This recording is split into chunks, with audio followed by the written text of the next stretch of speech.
Welcome back to the podcast. This episode is with Jeremy Gray. Hey-yo! Jeremy Gray. Yes.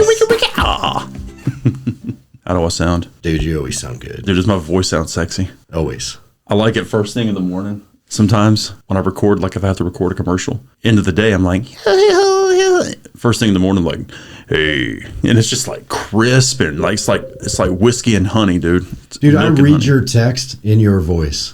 Do you really? Yeah, I don't think I do that with anybody else. Like in a good way though, or is it? You don't get like the cheesy radio announcer thing, like, hey, how you doing? No. Okay, good. Because I don't talk like that. No, you're not a cheesy announcer. Oh, thank God.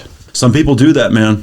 They're called pukers. That's what they call them. That's the word for them, the technical word. So technical. Well, you got to be critical in your business. Am I doing this right? How are people listening to me? Do they like it? Yeah. I want to talk like I talk regularly, but just amplified, more energy. But you got some people, man, they'll get on there and they're like, hey, how you doing? Good morning. It's 6. It sounds like you're running the like the Himalaya at the county fair. Do you want to go faster?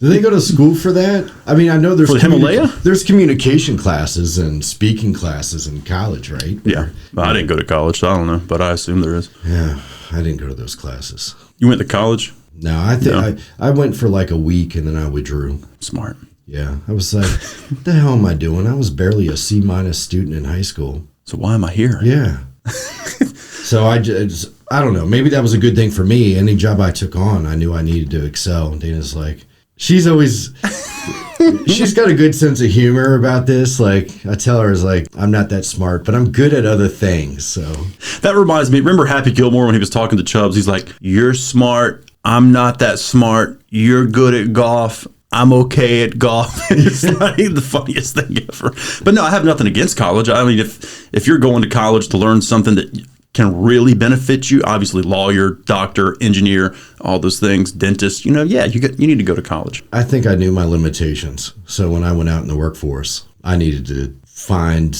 where I could elevate myself, where I could find the opportunities. Yeah, I think it helps. But end of the day, I think it's one of those things where people use it as a means to weed out people. Because they're like, bachelor's degree required. So anybody that sends a resume that doesn't have that, they're like, see ya. And it just helps them. I think for corporations, yeah. I know a lot of business owners. They don't put a whole lot of value in the college degree. Mm-hmm. A lot of business owners that I know don't have college. I don't have it.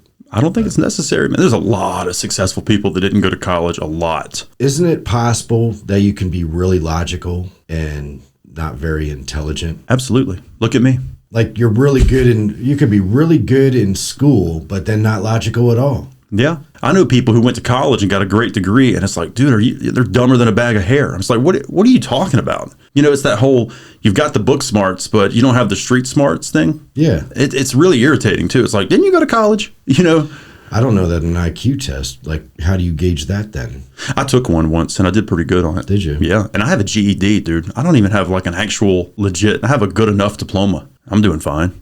I might not be doing fine in a couple of years, but I have no idea what my IQ would be. I think it'd be good. Really? Yeah, absolutely. I think it'd be pretty low. I think people are smarter than they, make themselves believe. I really believe that. I mean, I'm smart, but in certain ways. In other ways, I'm not very smart. Same, dude. I'm not smart when it comes to like building things and fixing cars, and I just didn't grow up doing that. I didn't have an interest in it. I'm mechanically smart. Yes, you are. But books, mm-mm. You know how to read? I can read, and I can read at a decent pace. Yeah. But while I read, retaining that, man, that's hard. Same. Because I'm going through the job is to read the words, so that's what I'm doing. But what the words mean, what they're saying, the story, that is hard. It really has to capture me, because I'll find myself reading the book that I'll be interested in, and midway through the page, I'm thinking, man, burgers would be really good tonight. And I'm like, I got to go back. And I have to go back and reread the page because I get sidetracked with my intrusive thoughts. You know what I mean? I'll be thinking about something I did at 13 years old halfway through the page, and I've got to go back again. Man, I'm chasing squirrels every day. Yep. That's all I do. I love squirrels. I've had to take a lot of tests for construction and stuff I didn't know anything about. I think the passion or the interest level helped me, but that was it. If I'm not interested, whatever I'm reading, I'm not going to be able to process that. Same. Yeah. I think there's a factor of it that's just in men. Yeah. We're one-track minded. It kind of reminds me, I went to a Al Pacino speaking event years ago. And while we're there, at the end of his show, he would like act out some of the scenes from his popular movies or whatnot. After the show, he did a Q&A with the audience. And one of the questions from the audience member was, Mr. Pacino, at what point in your career did you realize that you had made it? And I'm expecting like this extravagant, detailed answer. And Al Pacino goes, listen, if I was putting food on my table for my family and I had a roof, I was making it. Dude, Al Pacino just said that? I mean, you expect something crazy. He was providing for his family and he had food and a place to live and he was making it no matter what he was doing. He was there. He was alive. He was living and he was making it. So we're making it right now. Yeah, I think I'm always making it. Yeah. Like everything is a means to something more. Right. And, hey, look, I appreciate you having me here, by the way. This is a really cool thing you're doing. I love the We Are Fredericksburg page. I built the studio, started the whole podcast thing just so one day I could get you here. Oh, stop playing. Stop playing. That's why I'm like the fourth one to come in. Well, you've been out here hanging out and stuff beforehand. It's a good time out here. We've hung out a few different times. We went to Luray Caverns. Yeah, dude. That was a long time ago, man. It was like 7 years ago. That place is hella romantic. It is. We have a romantic photo together there. We do. I forgot about that. It's all dark in there with like these dim lit lights, and it's just like, yeah, you just need some Billy Ocean or something playing in there, man, and light a candle or two, and man, score. Dude, you had a beard you were growing for like, I don't know, year and a half, something. I've got pictures of that too. 10 months. I grew it for 10 months. Yeah, that was wild, man. It was wild. It became an obsession, growing it and like moisturizing it. You were going to a salon to get it trimmed, weren't you? For the longest time, I let it just go wild. And it turns out that's not the way to do it because you got all these wild hair just pointing in every direction. Then I started getting it just shaped and let it still grow. That's the best way to do it. So it actually looks kept. But it was a good time. The beard balm. Oh my gosh, dude. That was like the highlight of my month when I would get my beard balm orders in. Oh, and they smell so good. And you just lather them up, dude. Just run it all through there. It's like a lion. It was great. Oh my gosh. Good times. You look like a wild man. That was cool. And then when I finally shaved, I was like, oh no. I hope over these last 10 months I didn't become super ugly, man. But we're about to find out. Let's see what happens. Shave off 10 years. Dude, it's crazy. I was like 19 again when it happened. I still have pictures, I think, of that moment when I was just clean shaven because I took everything off and shaving cream and everything. It just went 100% baby face. How old are you? 34. 34. Yeah. My math is right. You're like 25, 26, Yep. I think, when we met. Yep. Seems like forever ago, man. But time flies, dude. Yeah, you've been in radio a long time. 10 years collectively. Yeah, but you wanted to do that as a kid. Yeah. Well, I wanted to do baseball. That was my first love, man, baseball. I remember telling my mom in a car ride one day, I said, Mom, or Mama, I've never called her Mom, Mama. I said, don't worry, because one day I'm going to be making millions. I'm going to be a major league pitcher. And everything's going to be fine. I remember telling her that, and I believed it. And I believe if I would have stuck with it and focused on grades and my baseball work ethic instead of girls, I probably could have made something of myself in the baseball world. But what are you going to do about that? You know, it takes a lot more than being good at a sport. You have to have those grades up, man. If you don't, I pitched. I played baseball my whole life. We have the same journey there. And I did tell my mother when I became a major league pro, I'd buy him houses. See, I think it's in our nature. Obviously, as men, we're providers and protectors. And I think we have this thing where we just want to take care of our moms. Not that we don't want to take care of our dads, too. I do the same thing for my dad. But it's like you want to let your mom know, hey, I see you every day going to work, working your tail off. And one day you're not going to have to because your boy is going to be a successful baseball player. Got the $1 million arm right here. Turns out it's more like a $2,000 arm. But did you ever clock your speed?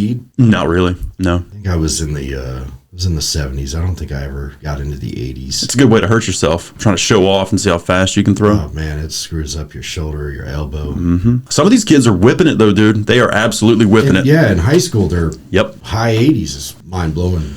A guy I played with, actually, he got drafted and went and played in the San Francisco Giants organization. That was really cool, man, because he came up through, like when he played AA, he came through Richmond for the Flying Squirrels. Then he went up to AAA and finally got the call to the big leagues. And that was cool, man, to be like, dude, we used to play together. We were rec ball, we were travel ball and all that stuff. It was cool to see somebody actually hone their craft and become something. He ended up getting injured and had to call it quits early, but it was really cool. I had planned on playing for like the Bowie Bay Sox. Yeah. I had found a ex-pro Major League Baseball player in Fairfax. He had some coaching, set up in some commercial space. And I think I was 19, because I had just had my son. and said, okay, well, want to get trained for a year, and then like I was giving myself a year, and then I would try to get into the minors. Started looking into all the arrangements they have for playing on the minors, and they don't get paid squat. No, they don't. And then you don't fly anywhere. It's charter buses. So I think it was something like $900 a month is the salary. And then you're on a bus all the time with a bunch of dudes playing baseball, which is fun, but you don't see your friends, and I couldn't see my son, so I wasn't going to do that. Something I learned not too long ago, when you're in the minor leagues, you're not making squat. I mean, maybe you have a signing bonus that you got when you got drafted, maybe,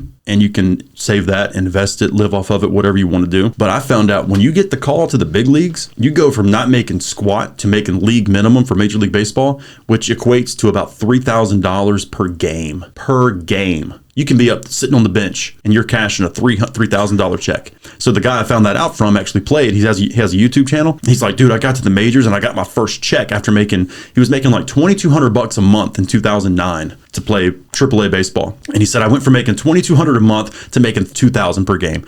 But he got his first check, major league check, and it was like $60,000 for 2 months of baseball. He's like, what? He said, this whole time growing up, I've been paying to play this game. I have had to spend money my whole life to play. So I felt like I was robbing them. When I got there and I was cashing $60,000 checks, going out to steakhouses after because, me and my wife could afford it now. That's crazy. I think it's crazy how different the salaries are within one team because they have their payroll bucket basically, and you got to value your best players, the ones that all the other teams want, and you got to lock them in. You got to lock them in with big bucks, which means on the other end, you got people making millions, and then you got people making just thousands. By the way, if you want to pay me league minimum to go and sit on the bench in Major League Baseball, I'll gladly do it. I'll sit right there, spit sunflower seeds and cash checks, baby. Stirrups, the socks, the outfit.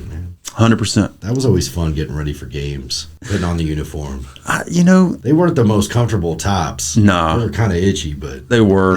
It was cool, man. It was different. It was better than putting on a costume at Halloween. Yeah. It was a good time. You looked sharp, especially when you wore like the t-shirt jerseys and maybe had a vest over it. Those were sharp. I think the most awkward part was having to go shopping for jock straps with your mom. That was always weird at like 12 years old. Yeah. She's like, which one do you want? I'm like, I'd just rather you not be here right now.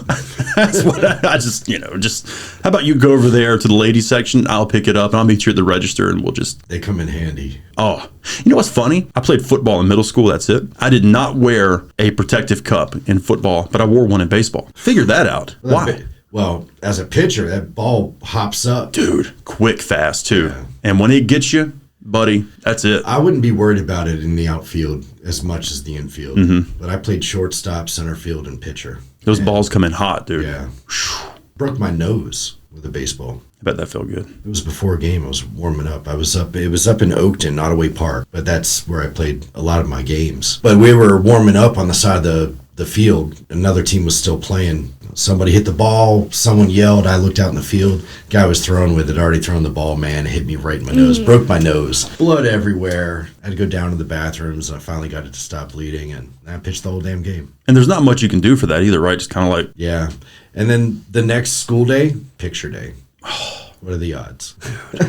Chicks dig scars and injuries and stuff, though, don't they? I don't know, man. Maybe not when you're breathing all wheezy and stuff with your new broken nose, but... Dude, that's so embarrassing. How you doing? My name's Ray. Like, what was his name from Toy Story? Wheezy, the little penguin.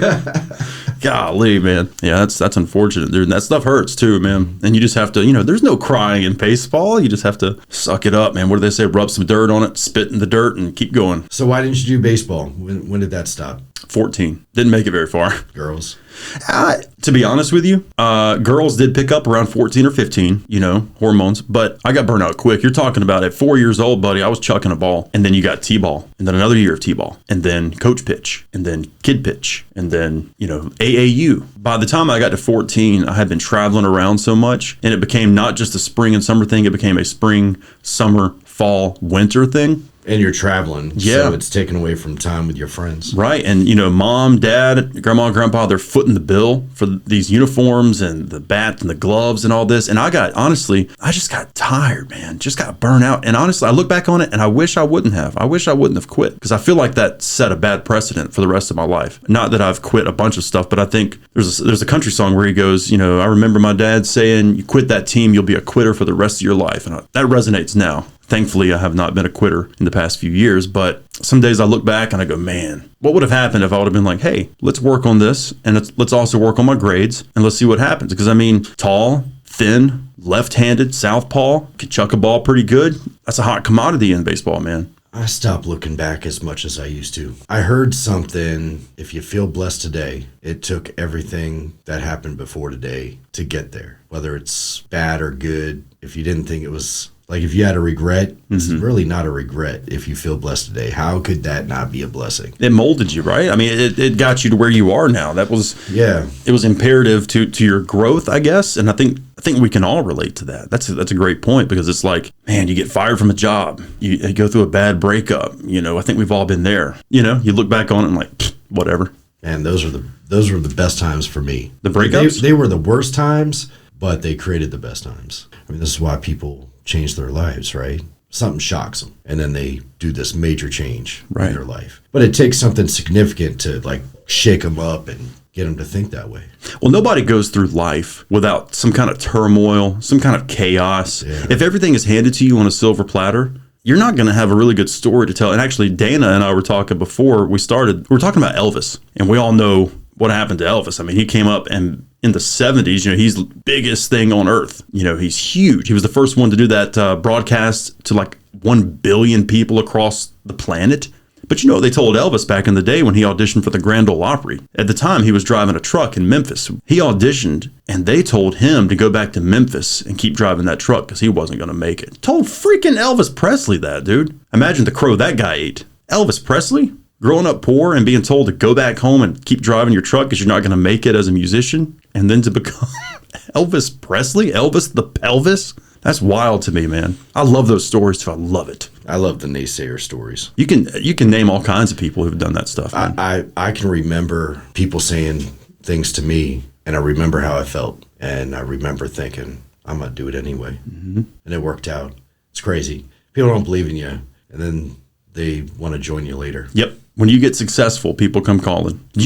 Like before I got back into radio, before I got where I am now, I was working for a compost company.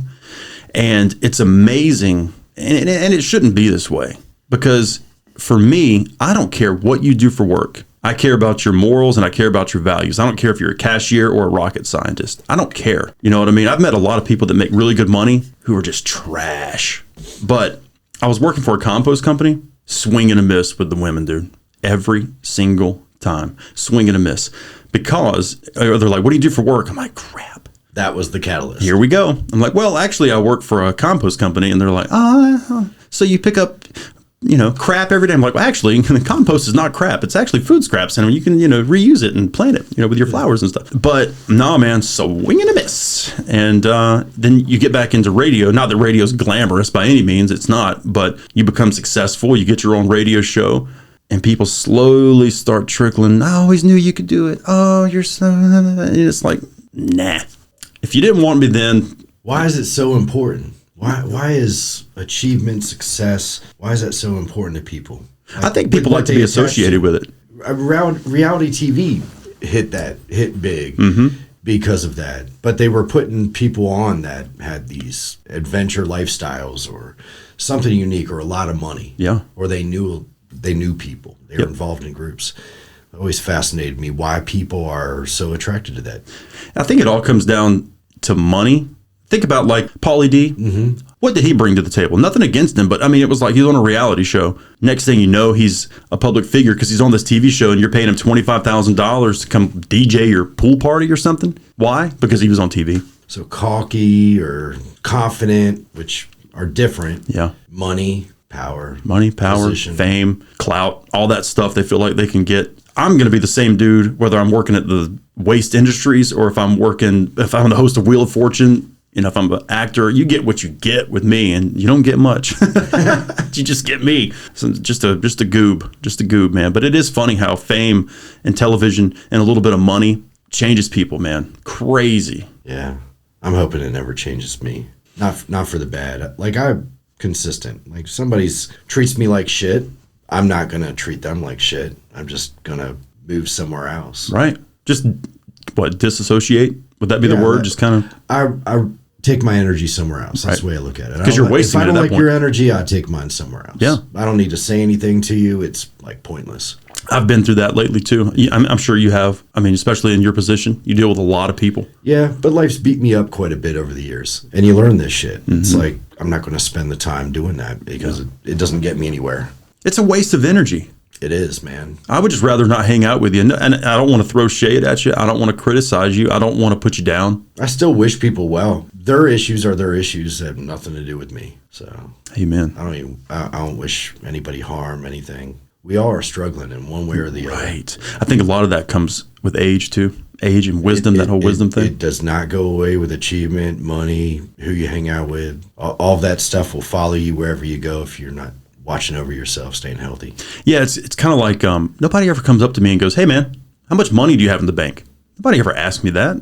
It's the same thing with like bench pressing. As guys, we're like, "Oh yeah, we can bench 275 now." But when's the last time somebody came up to you and they went, "Ray, how much you benching, man? What's going on?" Who cares? Who cares? I don't even know what I bench now. I have no idea. It's been so long since I just go and I work out and try to get the best results I can possible and be active and fit. It's the same thing. So yeah, I went to see Emily Woodhall at Castilla's. I just ordered one of her t-shirts. I'd ordered a couple of them. Yeah, those are cool t-shirts she's got going on there. Yeah. Love you the got merch. yours already? No, not yet. I just sent her a thing on Facebook last night and I was like, XL, please. Especially when I found out they were Next Level apparel shirts. Yeah. Super soft. Love it. I'm very weird with my shirts, man. If they don't have that right feel, I'm never going to wear it. I've got tri-blends. We just got these. We Are Fredericksburg ones. And, dude, they're so soft. You got to feel these. Are they Next Level? No, they're like, I don't know if they're District or... Oh, yeah. That's it right there. That's got a good feel. I love District, too. District's good. Those are the tags I look for. I look for District or Next Level. If they're not one of those two, I'm like, I'm very particular about apparel. Like, if I get it silk screen, I got to get something that feels really, really soft. We have shirts we give away at work, and I've named them the B101.5 Feels Like You're Naked t-shirts, because I love a shirt. When you put it on, you're like, it kind of doesn't feel like I have anything on. I love that, man. Such a good feeling, especially when it becomes 96 degrees outside and the humidity hits you in the face. It's like, yeah. I'd wear all my work shirts to bed. Like, I had extra double XLs. Do you sleep in a shirt? Usually. Yeah. That's interesting. Do you sleep with your socks on? No. I was about to say, dude, I got to end this right now. I got to walk out. We can't be friends anymore. Dude, your feet have to breathe at night. You got to let them. Lately, I get kicked off the bed by the dog. I don't know what it is, but my dog comes over and lays against my legs, and then I get too hot, and then I move over, and then she moves over, and my feet are hanging off the bed this far. That's another thing. I get hot easy. When it gets like 76 degrees outside, I'm like, okay. Little sweat starts building up. They say the best way to go to sleep is you want to lower your body temperature like 3 degrees. Yeah. So it's good to have your room cold. It's good to have the fan on. Most people are looking for like heating blankets. I'm like, nah, dude, turn that fan on and maybe keep some ice by the bed. Man. I feel like I'm about to go down a rabbit hole. That's all right, though. You got a nice shaped head, though, dude. You look good bald. Thank you. Not trying to be weird or nothing, but I mean, some people can pull off bald heads. Some people cannot. So good for you. Seriously. Yeah. I started receding in high school. Can really? You believe that? Yeah, you don't stop growing hair, all the hamburger meat on your chest and your back. Like, you don't stop growing that stuff till you're like close to 40 years old. Really? But in high school, start losing all this up here. Dude. Yeah. That's wild to me. But hey, I mean, it is what it is. Yeah, I don't care. It doesn't bother me. I've had long hair before, too. Not too long. But it got so thin up top that I just start shaving it off. That's smart. Well, you go to the barber and it's like, why am I spending a full haircut when he's only cut half a head's worth of hair? Right, yeah. And I feel gypped. Do you do your own hair? Oh, yeah, man. Yeah, just easy peasy, huh? Bald man clippers. And that gets it really close. And then I've got this electric bald man kind of shaver. It gets real close. See? I could do it this morning. It looks... oh, it's fresh, dude. Yeah. looking like a fresh I don't wax even Corvette. I don't even use razors on my face anymore. I just use that electric shaver. I could save $40 a month if I just shave my head. Yeah. Can't remember. It was about 8 years ago. I went to Walmart and pick up stuff. Mm-hmm. And in my list of things I need to pick up was shampoo and conditioner. I walked down the aisle, and how do you make a decision? Like, they've got a whole aisle, like both sides, shampoo and conditioner. I'm just thinking, holy shit, man, to be a hairhead. Yep. You got to get that 3-in-1. Yeah. I don't have it. I haven't had shampoo in my shower and I don't even know how long. I'll tell you what I do is the leftover soap that's on my body, I'll just be like, I'll just kind of rub it in. Like, that works. I'm all body wash now. Yeah. But bar soap, that's all you need. Mm-hmm. You shave your head, you don't need any shampoo, you don't need conditioner. What blows me away, I wish it wasn't like this, but the subscriptions, holy moly, like TVs and channel packages and your phone and these apps. Well, what gets me is people that are like, I don't have cable because cable's too expensive, but they have Disney Plus, Netflix, Hulu, Paramount, Max. And like, I'm pretty sure that all equals your cable bill now, probably then some. And then you got to have the internet just to have it. So there's $100 just for the internet. It's like, so are you really saving money? I mean, I'm not a cable guy, but I don't even have TV, dude. I have a TV, but I don't have TV. We just need to be outside. Yeah. Love it outside. I was outside yesterday, just laying on the blanket by the river, just laying there. Dude, the sun's good for us. Mm-hmm. The sun, the fresh air, the oxygen from the trees. A little vitamin D. Yeah. This planet's pretty awesome. And bare feet. Yes. I was talking to Tony, my mentor, and he said, when we were kids, you couldn't get us to put shoes on. Mm-hmm. I mean, we rode our bikes barefoot. We played all day barefoot. And it was good, but there were times I had to pay a dear price for stuff like that. But that's good for you. Yeah. Stepping on bees. Dude, I got stung by so many bees. Vacation with my mom and dad. We were at Harker's Island, North Carolina. I'm barefoot. We're out on the pier. We're having a good time, man. We had a flounder gig out there for some flounder gigging, and it was laying on the dock. I forgot about it, and I just go sprinting down the dock as a little kid, and it has 3 prongs like that. And I step right on the flounder gig, and let me tell you, man, you talk about a traumatic experience. I scream bloody murder. Of course, my mom and dad come running, and my dad's job is to remove the flounder gig from my foot. Turns out it was no easy feat, no pun intended, but he was tugging. Yeah, they're all barbed hooks. Yep. Oh, and he had to kind of turn it a special way and then pull it out. They took me to the hospital, ended up being on crutches for a while, and then Dad recalls going back out to the dock, and he found a piece of my foot. So we put that on a kebab, threw it on the grill later. A cannibalistic lifestyle, Well, carnivore's starting to pick up around here. Man, it is. Yeah, I just talked to a buddy down the street. It's like, meat, eggs, cheese, cut out all sugars, only drinks ionized water. And then over the weekend, he went out and had some beers, and I can't remember what else he had. And then the next day, he didn't feel like doing anything. Took him a day to recover, and then he got his energy back, his clarity back. It wasn't because of the beers? Sugar. I think it's sugar and carbs. Gotcha. Mm-hmm. Yeah. I gave up the booze about 1.5 years ago. I'm a different human being. It's amazing what it does for your body when you give it up, man. We have no idea. Mm-hmm. If we made changes, what our life would be like. We have no idea. And they can be little changes, man. I knew people that just quit drinking soda, and all of a sudden they dropped 10 pounds. Just, what are you doing? I just gave up soda. It's like, wow, that's pretty impressive. But little lifestyle changes can go a long ways, man. It's hard. It takes a lot of discipline. Yeah, it does. Well, anything that's worth it's going to be hard. So, I had back issues I tied to inflammation. Once I cut out the carbs and the inflammation went down, I'm like I feel okay getting up. I can move. It would be agonizing just to have to stretch every morning. What's your favorite carb? Dude, I love pizza. So good. Yeah. I thought about getting some today, actually. It's not necessarily bread, and it's not all dough.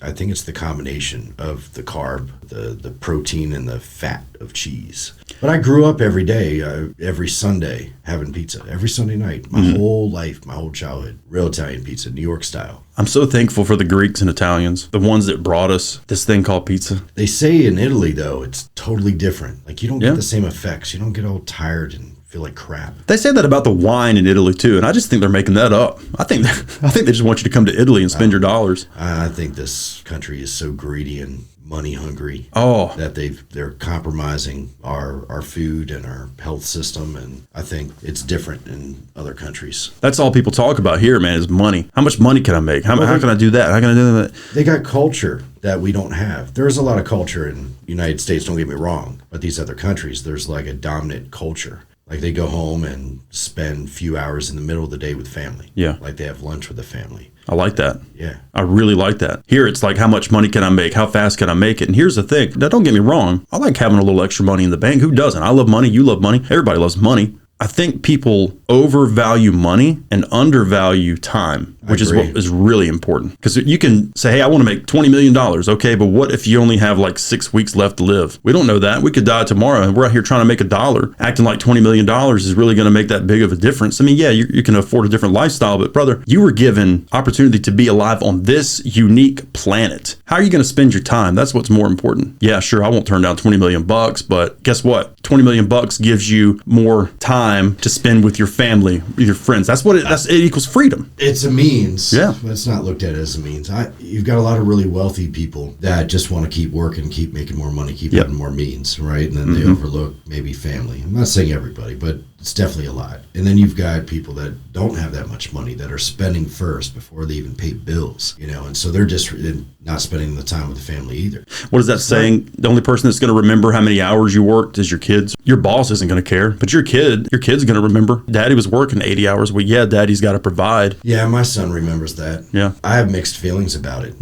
Like, I feel guilty, but I also feel like in a world where a lot of people won't step up and do the hard thing, like he saw me step up and do the hard thing, and the odds were not favorable, and it took a lot of years. He's seen, like, okay, you stuck through it for 15 years to see where you are now. Right. But the majority of that time, it was very rough. But he gets to see that. And I don't know. Maybe there's some value in that, him growing up. The father-son relationship is so important. That's success when you have the relationship. Yeah. And son. A lot of people I read about, they talk about their relationship with their father. They don't talk to him. They're trash. They can't stand him. Some people say they hate him. I can't imagine a world like that for myself. I can't tell you how many times I've been places and there's drama. You can find out who the real men are. Yeah. They walk away. Like, dude, I'm going somewhere else. I do it all the time. I'll find a TV real quick and start watching a game. I'll be like, somebody will come up to me and start gossiping about somebody, and I'm like, oh, really? And I'm like, hold on one second. And I'll disappear. I have mastered the Irish goodbye. As a matter of fact, I am known as the Irish goodbye king, and I used to get knocked on for it, but it turns out back in the 1700s, the Irish goodbye was popularized because it was considered rude to stop everybody else from enjoying their time in merriment for you to go, hey guys, I'm leaving. And everybody's like, okay, goodbye. And they continue. There's no need to interrupt that. Dude, I'll leave in a minute. And it's no disrespect. It's not like, oh, I don't like you, so I'm not going to say goodbye. But dude, I'll disappear so quick. And I want people to know that when I do that, I love you. There's no hard feelings. If I can say goodbye, I will. But if you're talking to people, you're doing your own thing, I might just be like, I'm gone. Yeah, they know how you feel. Yeah, I'm out. You don't need to go in and talk about all your emotions before you're on your way out the door. Yeah, hey, so I just want to let you know I'm leaving, and the reason I'm leaving is who cares? Just leave. But what if that's the last time you see him, Jeremy, and you didn't tell him goodbye? Well, then I guess I hope you know that I loved you and I cared about you. I feel special because I generally get a hug from you. Or you do. Something, or a high five. Lucky man you are, man. No, and if the situation is right, I most definitely want to say goodbye. Yeah. But I don't have a problem just deucing out, and you can send me a text later and be like, hey man, nice catching up with you too, brother. I had to go, but I'll see you next time. That's the appreciation. Hold on a second. I got to scratch my head. My head's itchy. Probably because I don't use shampoo. Or conditioner. I probably got dandruff flying all over the place right now. You probably need to switch over to Selsun Blue. Maybe that's why my hair fell out. You think Selsun Blue caused your hair to fall out? Well, that or dandruff. I don't know. I mean, if I were to come up with an excuse, those are the only ones I have in my pocket right now. You don't need man. When you can rock a bald head like that, you don't need an excuse, man. Just own that shit. It's tough in the winter, bro. Yeah. My head gets so cold. My ears get cold. But your heart is warm. That does not warm up everything else, brother. Well, if it makes you feel any better, if we shaved my head right now and you saw what my head looked like, you'd be like, dude, you need to grow that hair back ASAP. Stat. Like, it needs to happen. I look better with hair, man. I'm telling you. My head is misshapen. I think I was dropped on my head way too many times as a kid. I got whacked with a baseball bat more than once. My head's like... I have a lot of head injuries. Do you? I don't think people with hair understand. That's your sensories. Yeah. That's your proximity sensors. Mm-hmm. You get close to something, even if it's a fraction of a second, you're slowing down before you come into contact. Me, nope. Walking to a stack of plywood leaning up at an angle on the back of a truck, 2x4s. Dude, I hit my head on so many things. I think we all have a head injury story. I was at a pool at an old apartment complex, And this is when I was still drinking. It's summertime. We got the Bob Marley playing by the pool. We're having a great time. I got the pink flamingo float. This lady's like, hey, you want to do a handstand contest? I'm like, sure, I guess so. I'm in 3rd grade. Let's do it. And I was 30 years old. And turns out we did the handstand contest. This is my own fault. In the 3-foot end. So while I'm on my handstand, I start losing my balance and I just take my hands off and I decide I'm going to do the tuck and just come back up for air. But I didn't realize how close my head was to the bottom. So I did a full-on tuck like that. And I mean, brother, I hit my head on the bottom of that pool so hard, I just knew I was in trouble. I came up, and as soon as I reemerged, my buddy goes, holy shit. I'm like, what? He's like, dude, you're bleeding, and there's a chunk of your hair missing. Dude, it took the entire front right here. My hair just came out. So I had like a little bald spot right here. That's how hard I hit my head on the bottom of this pool. And I'm dazed. They're trying to find paper towels and stuff to keep me. Luckily, I'm intoxicated. So I'm like, it's all good, brother. You know, I'm just having a good time. That was, I think I should have gone to the doctor after that. But yeah, my hair was like floating in the pool. So I had to get my hair out. Oh, God. And I wasn't the same. I wasn't good for like 2 or 3 days after that. I should have been checked for a concussion. You've scattered yourself all over the place. I have. That was my last drunken pool incident. Thank God. Those days are over, but. Imagine all the accidents you're avoiding. Oh, man. I avoided a lot. Has it changed your eating habits? Yeah, a little bit. You eat more, you eat less, you eat different stuff? I eat less junk food now. Yeah. Because, you know, when you're drinking, you're like, oh, man, I'm hungry. You know what would be good right now? A pizza and some breadsticks. And then one bad habit feeds another bad habit. So once you make that one initial decision of getting day drunk, it feeds into all the other negative stuff. And then you're like, well, I'm already drunk, so I might as well have a pizza. And the next morning you're like, well, I'm hungover, so I might as well have biscuits and gravy. That'll make me feel better. I might as well skip the gym today. I don't feel good. And next thing you know, you're 400 pounds and your eyes are yellow and you're just a slob. So how much barbecue you eat these days? I don't eat it that much. I really don't. But I do love some brisket, and I love a good rack of ribs. I love brisket. Gotta be moist. The M word. Everybody loves the word moist. Moist. Good barbecue doesn't need sauce. Good ribs, good chicken, good pork, good brisket, all that stuff. If it's top quality, you won't be putting sauce on it, or you won't feel the need to put sauce on it. Yeah, if it's dry, you got to put a lot of sauce. Yep, just to get it down. Yeah, I'm not a big sauce guy. Like, I'll put sauce on my brisket or my barbecue. Right. Not much at all.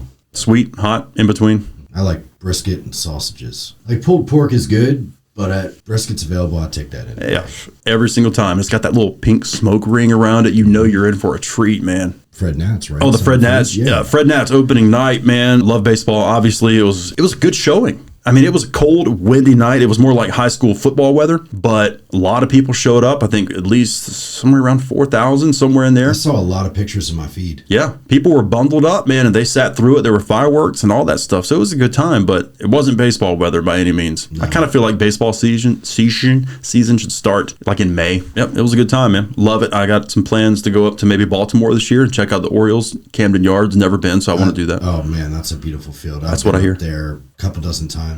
You ever been to PNC Park in Pittsburgh? No. Put it on your list. The most beautiful. It's because of the backdrop. It's right on the river, and downtown Pittsburgh is right behind it. So your view is just the Pittsburgh skyline up close. It is so, in the bridge in the background, it is so picturesque. I love it.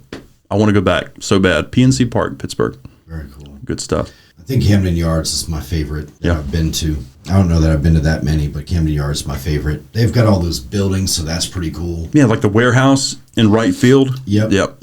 And then they've got the big observation deck. It's an enormous observation deck. Uh-huh. I'd gone up there one day, got there early. They were doing batting practice. When they were hitting it over the right field fence onto the observation deck. Playing baseball, I always set back because it's easier to run towards the ball than run back to try to get it. So everybody's up against the front wall looking at the batter. I couldn't see the batter, but I'm standing in the back, and I would just watch the people and watch where they went, where they moved, if it went over. That day I got 3 baseballs. Nice, dude. That's not easy. No. Especially at a major league game. That is tough. Very tough. Yeah, so maybe get there early. Yep. Get up there during batting practice. Absolutely. Never caught one in the stands, though. That's all right. Came close. That's tough. My life is a blooper reel.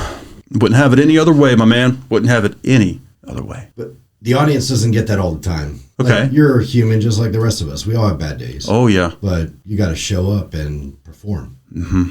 That's not easy. No, it's not. Not always. Some days I go in there and I'm just like, dude, I love what I do. But some days I'm like, I would rather be doing just any damn thing else. And I've always felt that way about every job. I really appreciate my job. I think I do well at my job. Most days I love being at my job, but there are days when I'm like, all right, not really feeling it, but I got to make myself feel it. But that feeling can't come through the radio waves. No. And you will get called out for it. You will get people, are you okay today? You seem a little quiet. And I think it's okay to let people know, hey, you're still human. Yeah, but I don't want to be just downtrodden.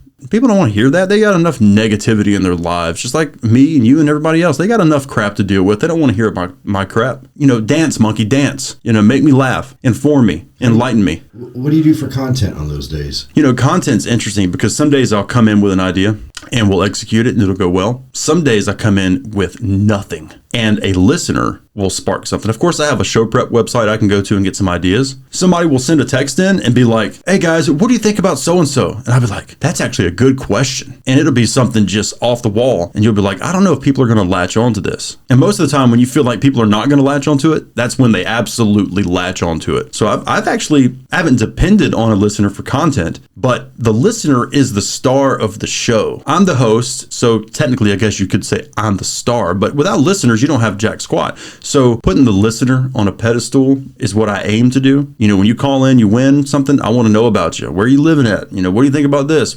I love it. If I could have phone calls throughout my whole show, that'd be great. Unfortunately, times are different now. That doesn't really, it's hard to get anybody to call you at all because everybody wants to text. Do you prefer people on the show with you? Absolutely. 100%. Is it night and day different? Night and day, because you're getting instant feedback. You're getting instant reactions, something that you can then react to again. Then you have a conversation with everybody and everybody's firing on all cylinders, kind of like we're doing right now, just back and forth. When you're alone, especially when you're used to having people in studio with you, and then one day, they're on vacation or they're doing whatever, taking their dog to the vet, and it's just you talk about a challenge. But I welcome those challenges because I think it makes you a better presenter when you can just harness what you got, man, and just throw it out there. I think I would have to have somebody. Like, I couldn't do this podcast without you today. Well, I couldn't either. You would ask something and then nobody would give you an answer. Yeah, you got to keep a topic going. I couldn't do that. It's tough. I mean, I'm gonna try because I've got a lot of content I want to get out there. But I think I'm going to leverage other people being involved. Now, there are radio hosts out there who are so good at soloing, dude, and they can just knock it out of the park. I'm not there yet. I work better in a team environment, and I prefer a team environment because I want them to be in there and having fun too. And I also want other opinions than mine, like the eclipse. The eclipse was a big topic on today's show. I thought the eclipse was so underwhelming, man. I was like, what a waste of time this was. Everybody's freaking out about it. Oh, it's such a cool thing. And I'm like, it got dim for a few minutes. And then we carried on with our day. We weren't in the path of totality. Now, I had another person on my show who I loved it. I thought it was amazing. I thought it was one of the best things we've had happen recently. I think it's great. You don't want everybody on the show to have the same opinion. And I'm like, look, if you enjoyed it, great. And I hope that your kids got to enjoy it and learn. But I'm well within my right to say that was boring. Yeah. I just thought the eclipse was underwhelming. So that's a good example of, okay, people have differing opinions. Now we can have a conversation now. Now listeners feel more apt to chime in and say, I agree with you, Jeremy. I thought the eclipse was boring too. So that now you have a show. What do you think the overall opinion was from your audience? I didn't get that many opinions on it. I would say it's probably 50-50. You guys go live, don't you? We're live. Okay, oh, yeah. So you got people commenting throughout your show. Yep, we're live. So when we read texts, those are coming in, as we're speaking. You're reading texts and comments throughout the entire show. Yeah. Assuming people are chiming in if they have an opinion. If nobody's texting, we won't, go to the text line or read anything. But a lot of times people don't interact at all. And that's one of the ways radio has changed. When I would listen to the radio growing up, they had calls coming in left and right. Now, some of those can be staged, but there was way more phone call interaction. And I love that. I feed off that. You just don't get it as much anymore. I like the diversity. Yeah. Different opinions. Me too. I love when somebody disagrees with me and sends a text, well, Jeremy, you're being a blah, blah, blah. I'm like, well, that's fine. I don't have to think everything is great. You ever notice that? And that's another unrealistic expectation from a radio person. Like, you're supposed to be happy and think it was. No, I'm not. I don't have to think that was awesome because your 6-year-old came in the house and told you how awesome that was. And then so Jeremy has to have the same opinion? No. Then I'd be lying. Then I wouldn't be real, which is what I try to be on the air. I don't want to just sit there and fake it. So when you're downtown, you're having one of those days you don't want to talk. You've been talking all day. You get off work, which everybody else is in work, so your evening's already started. Like at noon. Well, it's funny, Ray, because people are like, oh, it must be so cool. You get off work 10, 11 a.m. You got the whole day to do whatever you want. I'm like, yeah, you know what? I'm doing all the things you're doing. I'm just doing them earlier in the day. Yeah. What time are you waking up? 3:15. Jeez. Yeah. Way before the chickens, man. Way before the chickens. But when I get off, guess what? I still have to go to the bank. I still have to go to the grocery store. I still have to go to the gym. I just get the pleasure of not having to be in all that traffic. So you're going to bed before the sun goes down. In the wintertime, I am in bed by 5:30. Jeez. Now, I'm not asleep, but I'm winding down. I'm looking for stuff that I could possibly use for the next day for the show. I'll be zoning out around 7:30. So when the sun sets in the 8 o'clock hour, close to 9 o'clock in the summer, blackout curtains? I don't have any. Really? I just hope for the best. Sleep with the light? I can. It takes a little bit of getting used to. You get tired enough, man, you can sleep through anything. I used to take naps, and that's what I counted on, man. But waking up after a nap in the middle of the afternoon, not knowing where you are, and just being like, oh. That's if I sleep too long. If I nap for hours, I don't even know what day it is. Yeah, it's a bad feeling. I can nap for 10, 20 minutes and I'm good. Well, they say that's all you need is a good 30-minute nap or whatever, and you're good to go. Mm-hmm. My problem is I would nap for 2-3 hours, and then I wouldn't be able to go to sleep later in the night. So now I just go to bed earlier. God, what happens when you drag into work and you got to be on radio and you got to have the energy? Coffee, and you have to fake it. Coffee doesn't do it for me. If I drink an energy drink or a coffee, I could still fall asleep. Yeah. Well, I'm so used to it now, I probably could too, but I think now it's more of a mind thing. I did go without coffee one day. It was not good for anybody. They were like, Jeremy, for the love of God, please drink some coffee. Because I was irritated with people. I was short with people. I was mopey. So I could definitely tell a difference when I'm not drinking it. How much freedom do you have? Freedom? What kind of freedom? Like I'm an American, baby. I got freedom every day. Let's go. Hell yeah. On the radio. With your content, how much freedom do you have? I'm lucky, man. I don't get micromanaged at all, really. I have all the freedom I want as long as I'm not just outright offending people. It's a family-friendly show, so I do have to watch myself sometimes. I'll sneak in an innuendo from time to time that only parents would understand, and they can just kind of just chuckle under their breath or whatever. But I have pretty much all the freedom I want. What intimidates you? It used to be public speaking. Now, that's a good question. You were on other radio stations before. You've been on radio before. Yeah. But the station you're on now has got a pretty far reach. Yeah. Like significant. There's no other local station or played locally that reaches as far as B1015, right? 50,000 watts, baby. I think there is a station that is another 50,000 watt station, but yeah, it's a big station. It's been around for a long time, since like 1960, 61. I'm not good at math, so yeah, the station's been around a long time. It would be considered a heritage station. Yeah. So yeah, it's been popular for a very long time. So I'm very lucky to be able to host my own morning show on it. You have to go outside of the station though to do things. Yeah. You do remote broadcasts sometimes at different businesses. That's an option. That's stuff they can pay for. I've been getting some MC gigs, and it turns out I love them. I love doing MC stuff, man. Like Stafford County has me out to MC their pumpkin derby, which is where people basically put wheels on pumpkins and decorate them and race them, which when I first thought about it and first heard about it, I was like, that sounds kind of silly. I had the time of my life out there, dude. Are you working in two capacities, one under the radio and one under your own brand? If you're a radio personality, right, you're creating your own brand. Yeah. Somebody like you could come up to me right now and say, hey, I've got this corporate event coming up. If you'll host it for us, just MC and just take us through the night. Don't need you to do anything special, anything fancy, and I'll give you $1,000. You can do that, and I can do that. But I can't go and be representing B101.5. I can, say stuff like, hey, I'm Jeremy Gray from The Jeremy Gray Show, or Jeremy Gray from the radio, or whatever like that. Now, you can also go through the radio station and hire me, and that would be, a different situation. But if you just wanted me, just as a person, to come MC and host an event, and you wanted to pay me whatever you wanted to pay me, I can do that. Or shoot a commercial. Right, yeah. But if you want the radio station to be attached to it, there's different hoops you have to jump through. That was something I used to be terrified to do. It was public speaking, MCing. And now I'm trying to ramp up those gigs, because the more you do, the better you get. And it's a lot of fun, especially when you've got crowd participation, which, by the way, feels like thousands of people are listening to the radio, but you can't see them. There's no applause. There's no laugh track. when you're in public and you say something, you can hear him chuckle. It's like, all right, I've got him in the palm. And once you got him, you can gauge it way better than you can being on the radio. Do you question yourself on the radio since you can't get a reaction? All the time, every day. Is that like the inner demon thing that pops up for radio personalities? Yep. It's for me, it's never good enough. We could have the best show, man. We could have just people texting and people calling, and into the show, I'll look back and say, that was a good show. But man, what if we could have done this? What about the feedback? What about it? Like from listeners? Yeah, like you get negative feedback. Does it hold a lot of weight, even if it shouldn't? Not really. It depends on what it is. If it's something that really offends somebody and you could lose listenership over it, somebody says something, I'll probably get a talking to. You would be surprised how many times I've started to say stuff and be like, never mind, let's go to traffic. And that's me having to use my filter, because I know there are going to be people that agree with what I'm about to say, but there's going to be that one soccer mom who just stops the car and gets on her phone and emails my boss and goes, I want you to know that Jeremy Gray said this. Sometimes I like pressing that envelope a little bit, but at the end of the day, I'm like, I want to keep my job.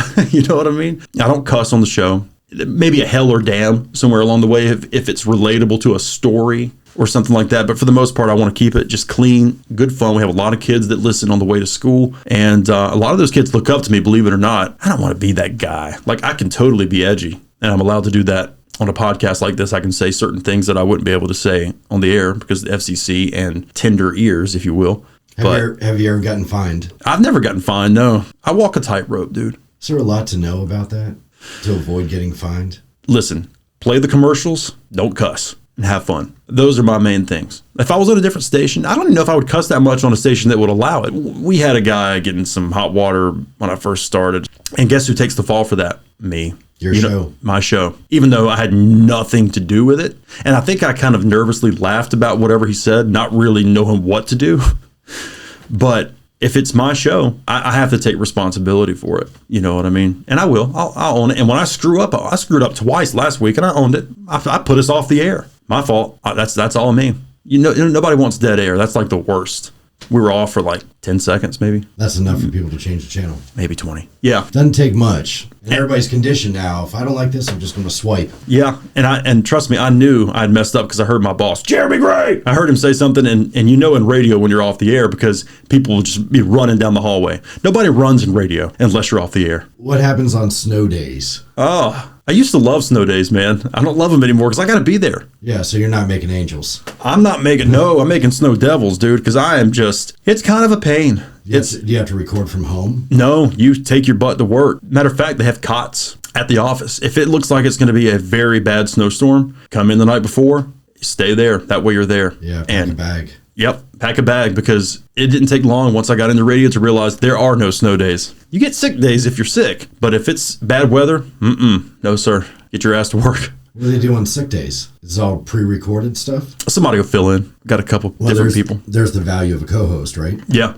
Well, and it's not even a co-host that fills in. It's either a part-timer that doesn't work a whole lot. Yeah. That knows how to run the show. We've got a couple great part-timers that are really good. And then my boss, my PD will fill in sometimes when I'm off. Or if I'm on vacation, you know, they have to work that stuff out and they'll fill in. So you can't go to work sick, man. I learned that. I tried to be Superman for so long. Like I would have a, cold or a sinus ache or whatever, man. You're talking like this right here. And I would just try to push through it because I wanted to be Superman. This is my show. I got to show up. I got to be here, sick or not. Let's do it. And I finally realized it's not worth it. My health is way more important than any job. Just stay home. Nobody wants to hear you talking like that on the radio. Just stay home. You have any big goals for radio that you want to accomplish? Goals? Yeah. Oh, I'm kind of like Al Pacino, man. I'm making it right now. Like I've got a show. I've got, income, a roof over my head. I don't know of any goals. I probably should have goals as far as, I don't know, the next step or whatever. But a lot of times I'm happy where I'm at right now. And I'm happy with my own name on my own show and being involved in the community. It's always nice when somebody stops you on the street and goes, hey, and it doesn't happen often. But when somebody goes, I just want to let you know, I appreciate what you do for the community and I appreciate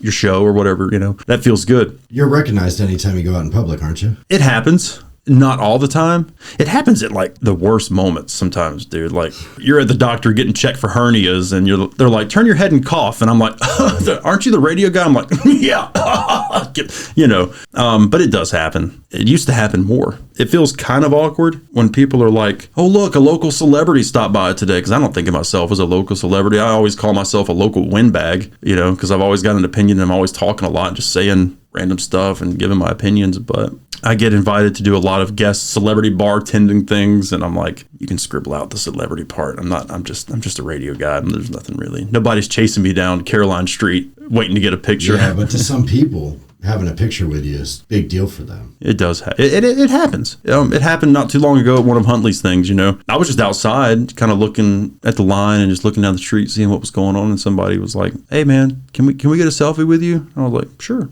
And a lot of times I'll forget why they want us. I'm like, why do you want us? Oh, the radio thing. Gotcha. It used to happen a lot back in the day. And by the day, I mean 2015 to 2017. I would be out at concerts a lot in the air. Like, remember Celebrate Virginia Live? Mm-hmm. Yeah, buddy. I'd be out there, dude. And I would be going up to the stage to MC and introduce bands. And it was tough to make it to the stage because every 15, 20 steps, I was stopping to take a picture. And don't get me wrong, I loved it. What kid, 25-year-old kid, doesn't love going from a crappy job to being a cool radio host and people are wanting to take pictures with you and talk about how fun the show is and how much they laughed at? But that's a fun feeling, dude. Yeah, shooting off shirt cannons. Yeah, t-shirt cannons. Yeah, man, having a good time, drinking beers and taking shots with bands backstage, and you're just feeling good. I mean, it's very validating, and it doesn't happen much anymore, but luckily I don't really care that much anymore. Yeah. So I'm happy to talk to whoever. I'll talk to the wall. You got two things you're really passionate about that I recall. What's that? History, metal detecting. Yeah, they're kind of synonymous for me because I'm always looking for places to metal detect, and I got into that, man, 2014.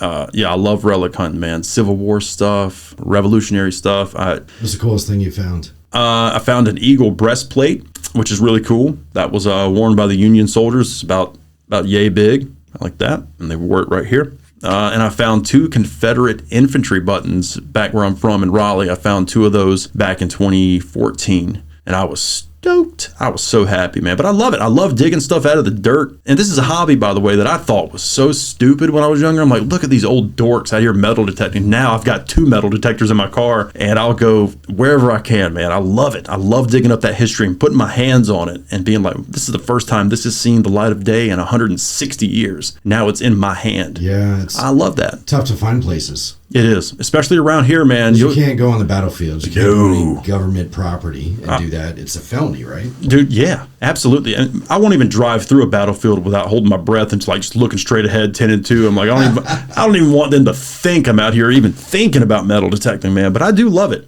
It's a good time, and it's a great way to get out into nature, enjoy the elements, digging up cool stuff, finding a log, sitting down, having a sandwich, just you in the woods, man. There's something about the possibility of finding something that's just so exciting. Yeah, you get that signal and you start digging and you're like, what could this be? I bet it's a bayonet. And you get down to it and it's like a tin can. You're like, God bless freaking Budweiser. Golly. And it happens so much, man. So much. And I'll just be like, oh, that's a Civil War pop tab. Check that out, But you've been gold mining or gold panning? No, I haven't.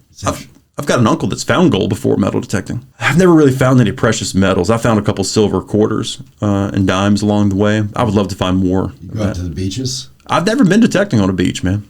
Never. But like I said, my uncle, that's where he found a gold nugget. He found a gold nugget on the beach, which is cool because that stuff can wash up from shipwrecks, which is really cool. Yeah. Doesn't happen often, but it does happen. Yeah. What about the history excites you? I really love old houses and things that tell a story. And I think that's part of why I like digging up Civil War stuff. You dig up a Civil War bullet or a mini ball, as they call it, and you hold it in your hand. And you read about all these things in school in the history books of these wars going on. And it almost seems fake. Like, did it really happen? And it did. But when you dig up a piece of that history and you hold it in your hand and it's like, this button has a story. This button was attached to probably some kid, at 22 years old who left his family farm to go fight in a war for a cause he believed in. Now you got this physical connection. You've got a connection with him. Whether it was Union, Confederate, whatever, you now have a part of that guy's story. Civil War obviously was a very sad, horrible thing. that happened. But being able to rescue that history and save it from deteriorating in the dirt forever is really cool. But when I go out of town, I love going to historical cities and checking out the old historical homes, even the plantations. No, I don't agree with what went on these plantations, and it can make you very uncomfortable, but I love learning about it, man. I was down in New Orleans not too long ago, and you talk about plantations, a lot of sugarcane plantations down there, and you can just learn so much about, the enslaved and what they had to go through. You learn about the plantation owners and their beliefs and it's so interesting. It's so interesting. Some of the guests they had over, and these houses are just enormous, man. And by the way, we've got a lot of great history here in Virginia that is I've just barely started to scrape the surface on. Like I went to Montpelier not too long ago. Amazing to learn about everybody's story on that plantation, everybody. So the history thing, whenever I go out of town, I'm like, all right, where can I go to find the old houses, the old taverns? In New Orleans, it was the Jean Lafitte Tavern. It's built like in the 1700s, still there and still operating as a tavern. They don't have any lights in there. It's all candlelight. Wow, man. It's really neat. Just history in general. Back in the day, I hated it. Now I absolutely love it. When I go out of town, I'm like, tell me the history. Give me the good stuff, and give me the bad stuff, because I like seeing how far we've come as a society. I like hearing it all. Yeah, don't just sugarcoat it and give me the pretty stuff. I want the ugly stuff too. There's just so much to learn. Yeah, so much. People went through a lot of shit back then. Yeah, and you see how you got me started. I'm like rambling. I'm going off on this stuff, man. Well, Fredericksburg City's got so much going on. Dude. I mean, the area in general, but Fredericksburg City it's such a dense, historic area. Yeah. Like there's so much history. And some of it I've been so late to discover, and it's been right under my nose the whole time. The James Monroe Museum in downtown Fredericksburg, where James Monroe practiced law. James Monroe, his house, he lived on Caroline Street. His house that he lived in is still there. I mean, yeah, man. I don't even know where we left off, but... Well, we swapped out batteries, and then we went into this topic that we can't go down. Yeah, we'll just back out of that really quick. We'll never get out of it if we don't, so... Yeah, but that's interesting stuff, man. It's a weird world, dude. I mean, I'm happy to be here. It's just... I don't want to know the answer. And maybe there isn't one. Maybe this is all just one, as Bob Ross would say, happy little accident. But... things are pretty damn perfect around here to be accidental. Love astronomy, but it freaks me the hell out. Yeah, I was fascinated by the light years and how far away we are from like the next nearest star. Yeah. And then I started thinking about light and reflection off objects even here, and I'm like, holy crap, like everything we're saying, even if it's minute, is in the past. Right.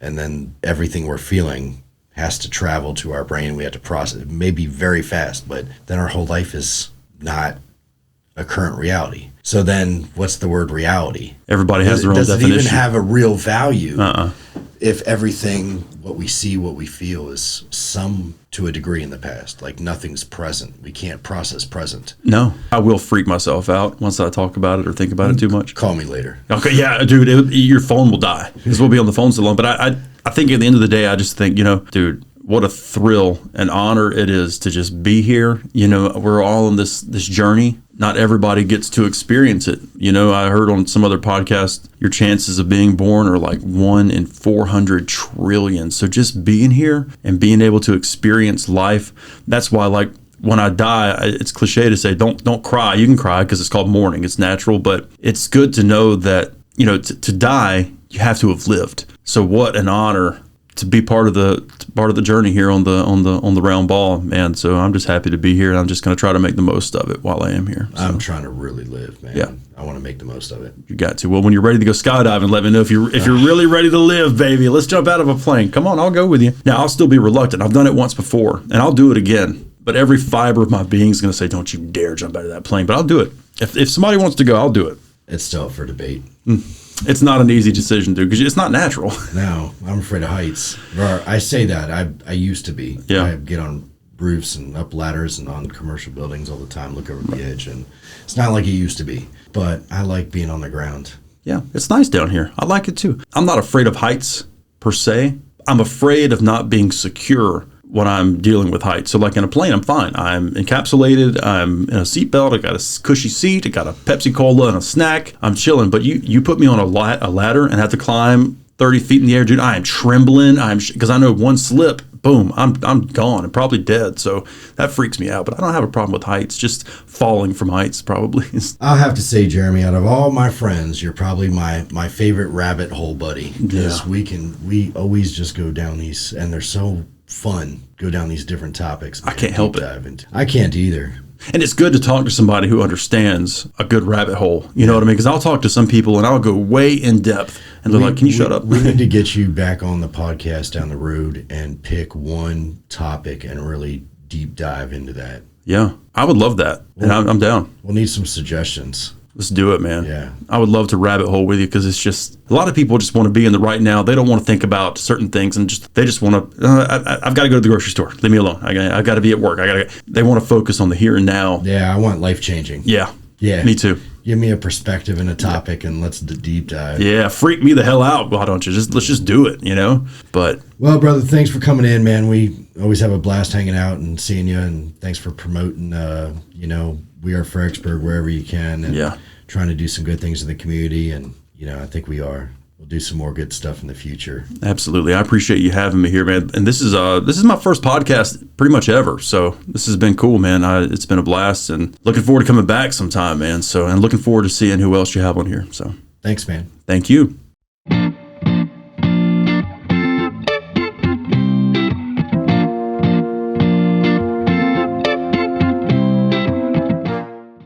We should do a podcast one day, and it's just animal noises.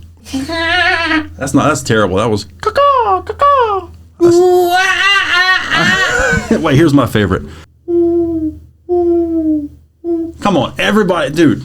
The mourning dove. Come on, man. Everybody knows. Don't look at me like you don't know the mourning dove. You know the mourning dove.